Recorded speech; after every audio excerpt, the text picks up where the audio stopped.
Welcome to mouth melting NS cooking vlogs. ఈరోజు మనం గుత్తి వంకాయతో recipe చూడబోతున్నాం. గుత్తి వంకాయతో రెసిపీ అంటే ఏమనుకుంటున్నారు మీరు ఏమనుకున్నారో కామెంట్ చేయండి. నేనైతే గుత్తి వంకాయ కారం చేస్తున్నాను. గుత్తి వంకాయ కారం కోసం ముందుగా ఒక ప్యాన్ తీసుకోవాలి. ప్యాన్ తీసుకొని ప్యాన్లో 1 టేబుల్ స్పూన్ ధనియాలు, 1 టీ స్పూన్ జీలకర్ర,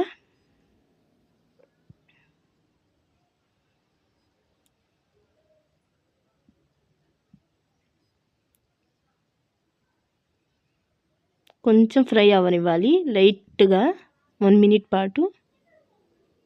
ఇది తొందరగానే ఫ్రై అవుతాయి, కానీ కొంచెం లైట్గా ఫస్ట్ వీటిని ఫ్రై చేసుకుంటే మంచి ఫ్లేవర్ అనేది వస్తుంది ఈ వంకాయ కారానికి.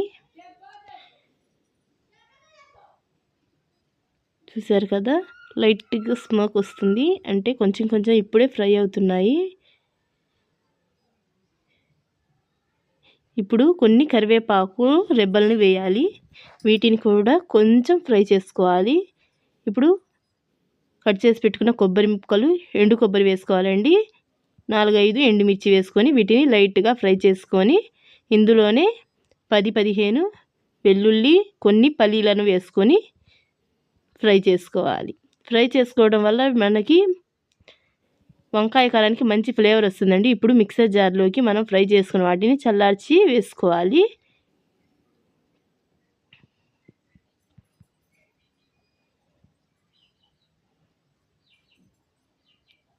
ఇందులోకి మనకి టేస్ట్కి సరిపడినంత కారం, పసుపు, ఉప్పు వేసుకోవాలి. వేసుకొని వీటిని ఫైన్ పౌడర్ లాగా మిక్సీ పట్టుకొని ఒక బౌల్లోకి వాటర్ తీసుకొని వాటర్లో ఉప్పు వేసుకోవాలి. అందులో మనం వంకాయలను 1/3 3% వరకు ఇలా మధ్యకి కట్ చేసుకోవాలండి. 4 భాగాలుగా కట్ చేసుకున్న దాంట్లోకి మనం తయారు చేసి పెట్టుకున్న కారాన్ని కూర్చుకోవాలి. ఈ కారం ఇందులో పెట్టి ఫ్రై చేయడం వల్ల మంచి ఫ్లేవర్ వస్తుందండి. మనం ఫస్ట్ వంకాయల్ని ఫ్రై చేసుకున్న తర్వాత అయినా కారం పెట్టవచ్చు, కానీ ఇలా ఫ్రై చేస్తే ఆ టేస్ట్ అయితే మామూలుగా ఉండదు. వంకాయకి మంచి ఫ్లేవర్ వస్తుంది. ఇప్పుడు ఆయిల్ వేసుకోవాలి. ఆయిల్ అయితే కొంచెం ఎక్కువే పడుతుంది. నేనైతే 3 టేబుల్ స్పూన్స్ వేసాను. ఆయిల్ కొంచెం హీట్ అయిన తర్వాత ఒక్కొక్కటి కొంచెం జీలకర్ర వేసుకొని ఒక్కొక్కటిగా వేసుకోవాలి అన్నిటినీ. వంకాయలు వేసిన తర్వాత వీటిని ఎక్కువగా కలపకూడదండి. కలిపితే మొత్తం ముద్దగా అయిపోతుంది. కాబట్టి జీలకర్ర కొంచెం చిటపటలాడిన తర్వాత ఒక్కొక్కటిగా వేసుకొని లో ఫ్లేమ్లోనే ఉంచుకొని వీటిని ఫ్రై చేసుకోవాలండి. నేనైతే చిన్న వంకాయలనే తీసుకున్నాను.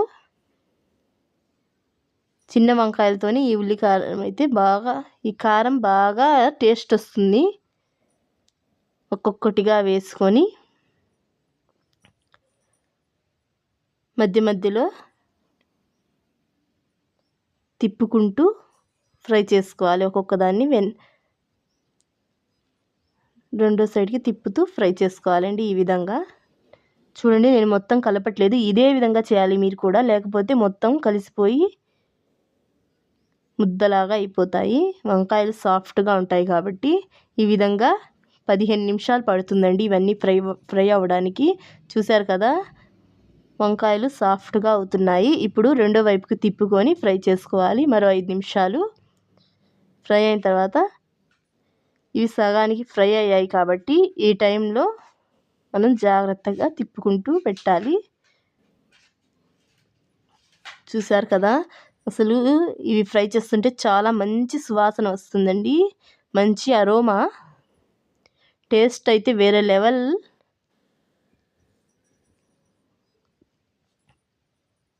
ఈ విధంగా అన్నిటినీ తిప్పేసుకోవాలి.